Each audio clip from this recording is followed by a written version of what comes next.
Michael, ce matin, on parle du nouveau ministre de la Culture, Franck Riester. Il hérite d'un ministère de la Culture qui va lui falloir entièrement reconstituer puisque plusieurs directions ont été démantelées.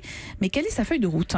Écoutez, d'abord, c'est un clin d'œil de ce remaniement. Franck Riester préside le mouvement politique Agir. En fait, ça résume sa mission et sa feuille de route dans ce gouvernement. Il va devoir agir pour appliquer des décisions déjà prises. Il va mettre en œuvre une réforme de l'audiovisuel déjà actée en réalité dans son aspect budgétaire. 200 millions d'euros d'économies sur 5 ans pour France Télévisions, décidé entre l'Élysée et Matignon. Franck Riester est souvent d'ailleurs présenté comme un spécialiste des questions audiovisuelles. D'ailleurs, vous savez ce qu'il a fait dès qu'il a pris possession de son bureau ? Il a appelé un par un au téléphone tous les présidents des chaînes audiovisuelles publiques. C'était du jamais vu et ça montre effectivement l'intérêt pour ce sujet. Ce sera d'ailleurs peut-être l'empreinte de la politique culturelle du quinquennat. C'est aussi un chef d'entreprise, Franck Riester.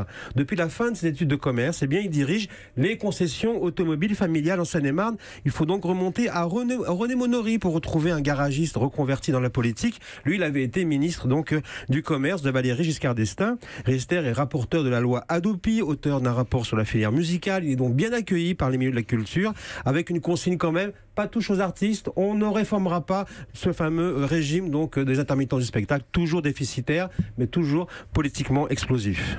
Alors, sa présence au gouvernement est aussi un enjeu en fait pour la cohésion de la majorité. Et oui, Agir est une formation de la droite pro-Macron qui s'est formée après la rupture avec les Républicains pendant la campagne présidentielle. Pourtant, les députés du groupe Agir n'ont pas été consultés sur l'entrée au gouvernement de leur chef et cette décision n'a pas été en fait très appréciée pour eux. Il s'agit tout simplement d'un débauchage audiovisuel et individuel. Donc le soutien total au gouvernement d'Agir, grâce à la présence de Riester au gouvernement, n'est pas certaine. D'ailleurs, certains irréductibles sont partis dans ce nouveau groupe qui a été constitué, le 8e groupe, qui regroupe certains, entre autres, des déçus du macronisme. Donc la principale nouveauté avec Riester réside surtout dans le fait que depuis bien longtemps, il y a un enjeu de politique intérieure dans le cadre du ministère de la Culture.